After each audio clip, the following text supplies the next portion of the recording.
I'm glad to see you again, Miss Melody. It gives me another opportunity to express my gratitude for your kindness to my son. Thank you, Mrs. Harford. My mother and I have been only too happy to do what we could. We're very fond of Simon. Yes. Yes, I believe you are. And Simon's told me how fond he is of you. This is the first time I've seen Simon since he left home to seek self-emancipation at the breast of nature. I find him not so greatly changed as his letters had led me to believe. I would have thought the discovery that the poetry he hoped the freedom of nature would inspire him to write is, after all, but a bad imitation of Lord Byron's, would have more bitterly depressed his spirit. But it seems he's found a new romantic dream by way of recompense, as I might have known he would. Simon is an inveterate dreamer. It's a quality he inherited from me, I'm afraid.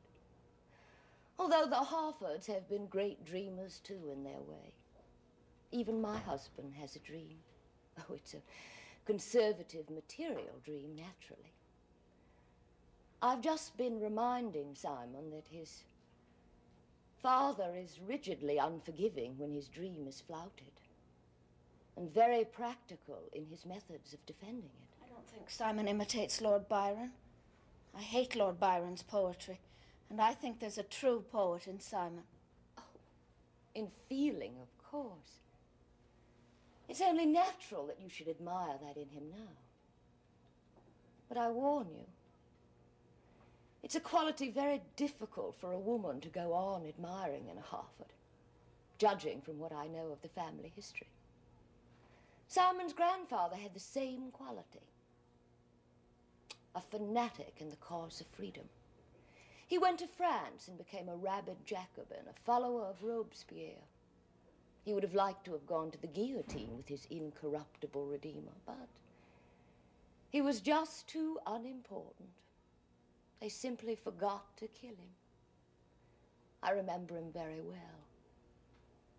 A cruel, gentle, futile old idealist who used to often dress in his old uniform of the French Republican National Guard. He died wearing it. But the point is, you see, you have no idea of the revengeful hate this Harford passion for freedom has imposed upon the women who've shared their lives.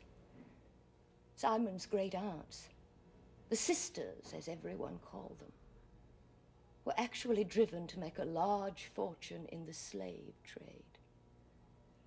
It's a sort of triumphant climax, I imagine, of their long battle to escape the enslavement of freedom by enslaving it themselves. I'm sorry they're dead and can't know you. They would approve of you, I think.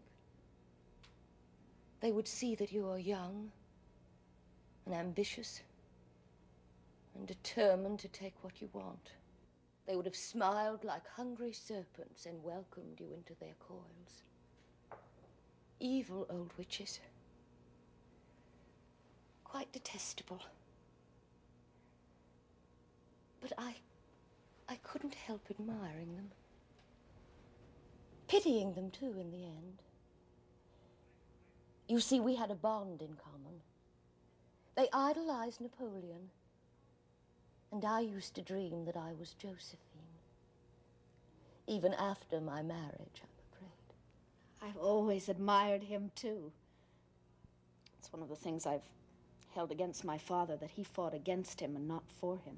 Well, Miss Melody, it's very tiresome of me to stand here giving you a discourse on Harford family history. But no doubt Simon has told you I am a little eccentric at times. I really don't know what's inspired me, except that I wish to be fair and warn you. Warn me about what, Mrs. Harford?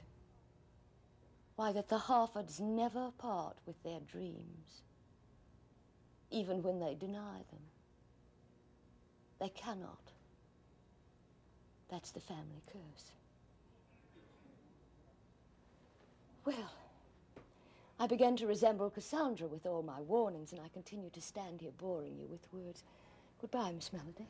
Goodbye, Mrs. Harford. Oh, Mrs. Harford, Yes, Miss Melody? Isn't there some sort of cooling drink I can get you? You must be parched after your long walk in the woods. No. No, thank you. Yes, I did find my walk in the woods a strangely overpowering experience. I shall never venture forth again to do my duty. A noble occupation, no doubt, for those who can presume to know what their duty to others is. This time I really am going.